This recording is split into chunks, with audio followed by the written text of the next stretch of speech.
Live report. Walang nakikitang legal na basehan o temporary restraining order o TRO ang election lawyer na si Attorney James Latif Haji Usman na nag-uutos na ipagpaliban ang BARM parliamentary elections. Bilang legal counsel ang mga kumukwestiyon sa Bangsamoro Autonomy Act No. 77, hinamon niya ang COMELEC na linawin kung ang pagtigil sa ilang preparasyon ay nangangahulugang tuluyang kanselado ang eleksyon.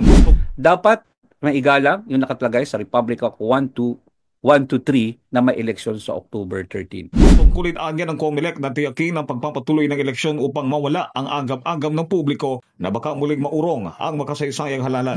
Dapat mag-issue pa sila ng statement at sabihin nila na malinaw na ito ang pagpapahinto ay iklaro nila kung ito ay magdudulot ng walang eleksyon talaga.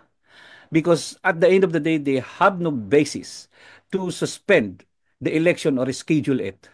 Walang batas, walang TRO doon. Si Attorney James Latif Haji Usman ay ang legal counsel ng mga petitioner laban sa BAA 77 na sina MP Lanang Ali Jr., Samsudin Amelia, Datuan Mangon Jr., Abdullah Macapaar alias Commander Bravo, Mangontawar Makakuna, Sultan Alim Saad Amate, Najer Epi, Nasif Marangit, at Maulana El Mamuto. In the heart of changing lives, ako si Brigada Roy Holgado, nag-89.3 Brigada News FM Cotabato City, the Music and News Authority. Katabalita nationwide. Ang bahaging ito ay hatid sa atin ng Power Cell Soya Coffee. Masarap araw-arawin.